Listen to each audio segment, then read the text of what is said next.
Assalamu alaikum, I'm Arfa Akhlaq and welcome to Fried and Tasted. All the recipes here are tried and tested. So today I'm making French macarons, and French macarons are considered as one of the most tricky cookies ever. So when I made it 4 years ago for the first time, I did not know what wrong I did. In fact, that is when I realized that these cookies need a lot of perfection. I mean, there are so many things that can go wrong with it. Sometimes you might not get those tiny feet under it, and sometimes if you manage to get those feet are like skirts. And sometimes they are very chewy and hard, whereas sometimes they are completely hollow from inside. So there are so many things that needed to be taken care of, and I took it on myself to be able to make perfect macarons. And you know, like some bakers are so specific with their measurements. They are like, use only 73 grams of sugar, use only 51 grams of almond flour. And you always wonder, what wrong can go if I use 70 grams of flour instead of 73 grams of flour? And I was always looking for a good recipe which is not that finicky, and eventually I found a recipe and it was a success as well. Since then I have been trying, and like we say, practice makes a man perfect, so it does to a woman as well. And I'm now able to make a good macaron, so I'm sharing this recipe with you all. But yes, there are some things that really needed to be taken care of. For example, and this I'm telling you from my personal experience, so it's almost impossible to make a macaron in a humid environment. This is like, I have tried it, and this is what I come to as a conclusion. So you really need an air conditioner or a closed environment like this, which is not humid, to make a good macaron. Secondly, the consistency of the batter is very important. So all this will come with practice. And yes, one more thing, I also have a raspberry cream cheese filling recipe here as well. So let's see how to nail these macarons. And if you like the recipe, don't forget to hit the subscribe button, press like, share and comment as well. Roughly go through the ingredients. The exact measurements are in the description below. So first we will see how to prepare macaron shells, and then we will see how to prepare the filling. Of course, you can do the filling of any, you can prepare the filling of your choice, anything that you want. So here I have taken some almond flour, I have some powdered sugar or icing sugar, some granulated sugar as well. Then I have some egg whites. I have taken out the yolk and it's just the egg white. I'm using a red food color. You can use any food color of your choice, or you can simply skip the color. So let's see how to make it. So the first step is to sift the almond flour. So here I have a sifter and I'm going to sift the almond flour just so that I can get a finely ground almond flour in the end.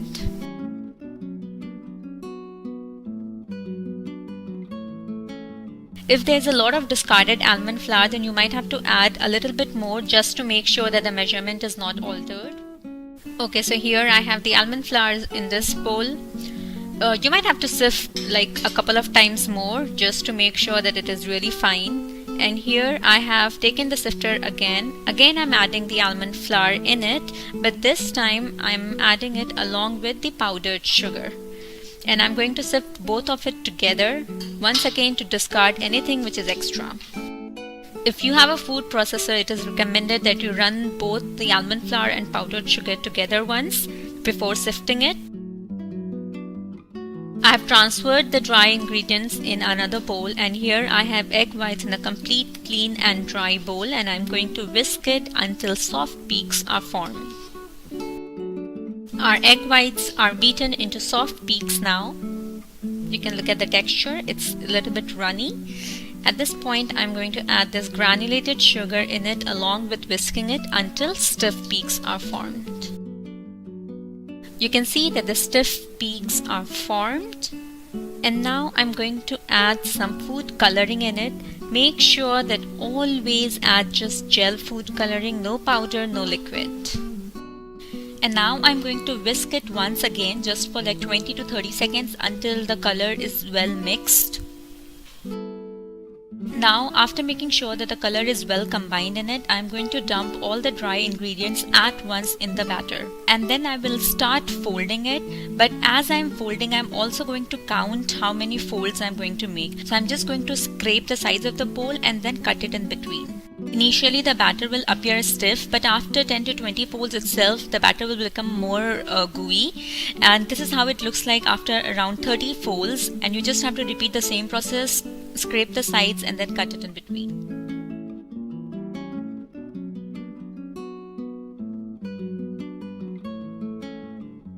After around 35 folds, keep a very close eye on this batter. For me, it took around 50 folds to reach this consistency, which is called like a lava-like consistency. If you fold more, the batter will become very flowy. Now I'm going to pipe this batter into this piping bag. Here I have a small circular nozzle here, and I'm going to twist the tip like this and then place it in a glass and then open the top part and we'll pour the batter inside it.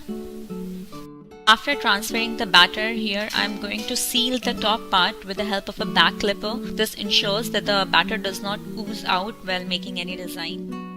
Macaron is all about perfection, so here I have taken a printout of macaron templates. You can easily Google it and find it online. This comes very handy while piping the macarons, and it makes sure that your macarons are not a weird shape. They are exactly 1 inch in circle, and it's really very easy with the help of these templates. And I'm going to line a parchment paper on top of it. Start from one corner, just start squeezing very little from the top, and as soon as a circle is formed, just lift it up.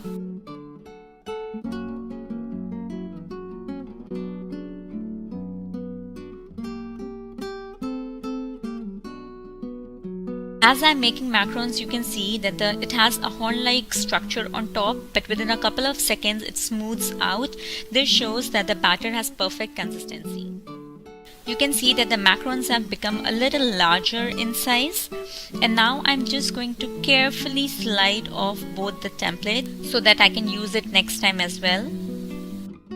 I forgot to record this extremely important step, so I got this clip from another macaron video. So here I'm banging this baking sheet on the counter for a couple of times to pop any extra air bubble. And whatever extra air bubble that I can see, I'm just going to take a toothpick and pop it like this. And now here comes a resting phase for macarons. So I'm going to let it sit on the counter like this for around 45 minutes to 1 hour, depending on how humid the weather is.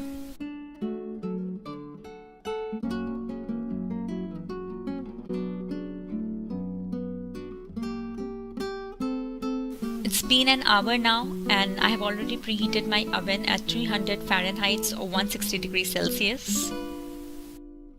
If I touch the macarons, nothing sticks on my finger. This means that it has formed a dry film on top of it, and keeping these macarons under the fan really helps in forming this film.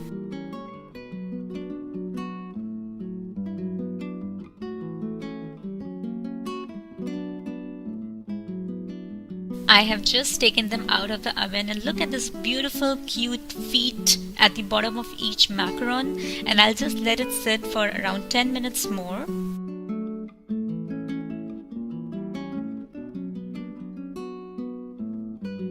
And look at how smoothly it just glides off the baking sheet.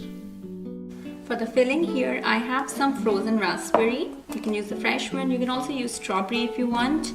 Some cream cheese.